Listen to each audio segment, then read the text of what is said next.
Республикабызда бүгінгі күндә уақытлы матбугатка язылу чоры бара. Татмедиа бинасында урнашкан әдәби кафеда Шәһри Казан язмыш газетасы беренче китабын тәкъдим итте.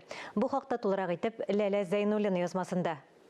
Вакытлы матбугат чаралары хәзер газета гына түгел, китаплар да чыгара. Шәһри Казан язмыш газетасының беренче проекты филология фәннәре кандидаты журналист Рәсимә Галиеваның «Табылдык кыз» китабы.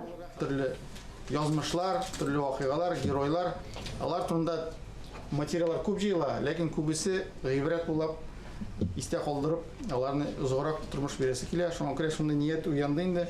Әкренләп генә түгел, китапларда чыгара башлау.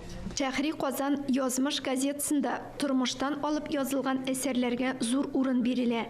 Әрнү, рәнҗеш, уфтанулардан тора кеше язмышлары. Сынаулар аша узган китап геройлары чарада үзләре дә катнашты. Бу безнең узган ел язылу кампаниясе вакытында чыга башлады. Шәһри Казан язмыш газетасында. Һәм ул укучыларда бик зур кызыксыну уятты. Табылдык кыз әнисен табармы, юкмы? Ул шуннан да елата торган әсәрләрнең берсе. Ике повесть керде. Табылдык кыз һәм Сер дигән әсәрләр булар, повестьлар, әдәби әсәрләр язылды инде. Ләкин аның нигезендә реаль вакыйгалар, реаль тормыш хәлләре, журналист тормышындагы булган очрашкан геройлар язмыш ята. Авторның әлеге китабы журналистик язмаларга нигезләнеп туган. Язмада гади тел белән тормыш хәлләре сурәтләнә. Алтын каләмдә гран-при яулавында, нар студент чагында бик яхшы күз алдымда, аспирант чагында, мин җитәкчелектә фән эшләрдә язды.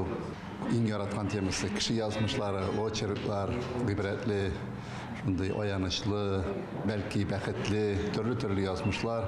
Һәм ул хәтта үзенең диплом эшендә безнең Рәсимә без инде нәкъ менә кеше язмышларына багышланган иҗади эшләре буенча, үзенең эшләре буенча иҗади диплом эше язды.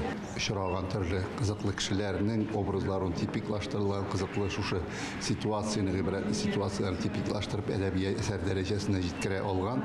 Әйе, һәр кеше язмышы үзе бер китапка тиң. Ләлә Зәйнуллина, Александр Решеткин, Татарстан яңалыклары.